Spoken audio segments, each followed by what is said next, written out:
All right, so filling up here.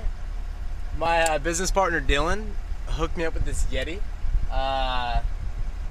He actually went out and bought, like, I don't know, one of our guys got a Yeti for his birthday like 2 weeks ago, and then Dylan surprised me. He's like, "Yeah, I just bought 2 Yetis, like one for me and one for you." And I was like, "Freaking solid, dude! I haven't been this excited in a minute." I'm pretty freaking excited to have my first Yeti. All right, so I've been wanting to talk about this one for a minute. It's called Crystal Glass Philosophy. I got this from a guy named Mark Schreiber, who at the time I had met my senior year of high school. And this guy had, I don't know, the most immaculate old stuff you'd ever seen.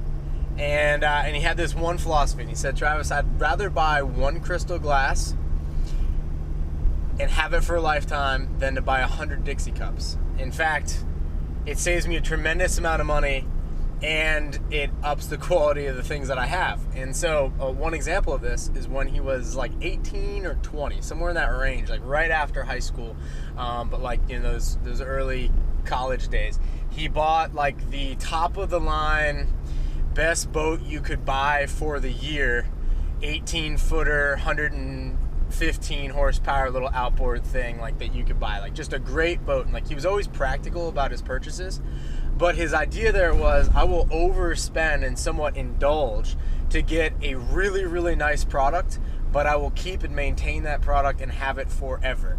And if you do that and you have the discipline to do that, and you don't like, oh, there's something new and shiny when your old one works just fine, there's nothing wrong with getting the top of the top of the top.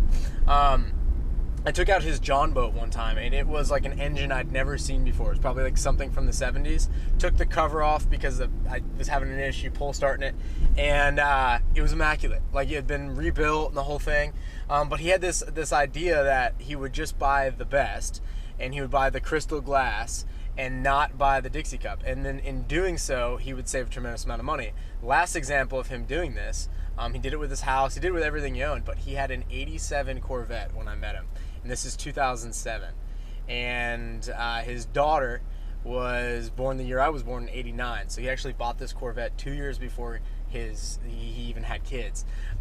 He bought this thing brand spanking new. His mother-in-law was totally against it. You can't afford it, this, that. But like when he looked at it on paper, it was like a pretty practical car. Like it was what he wanted. It was easy to work on.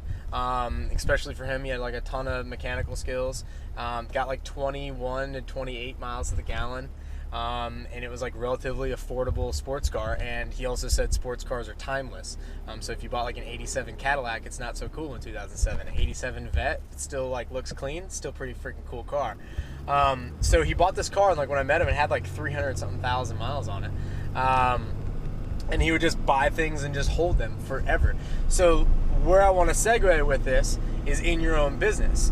Buying things that you know you're going to make your money back on times 10. So making investments that are a little bit more upfront, but not necessarily, but push you forward long term. Best example is my business partner Woody, Woody, hooked me up with that Yeti yesterday. Actually just put it in my truck for me this morning. And he's like, "Dude, I bought you a Yeti." And we've been talking about buying Yetis for like a year. And I was like, I don't want to spend like $300 on it, and you know, this and that. And he ended up buying like 2 of them.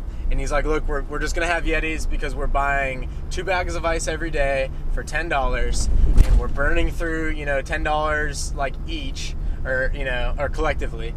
And so that's like $30, you know, it's working out like 20 working days in a month. We're spending $200 on ice anyway, when we could be spending at least 100 or less on ice. Probably like 100 if we could just double that.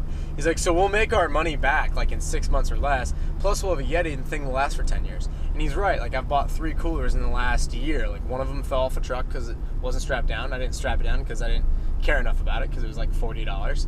And then the other one cracked. And then the other one, the lid blew off on the back of the truck. And so like, it seems like the only thing that's gonna hold up around here is gonna be like a Yeti.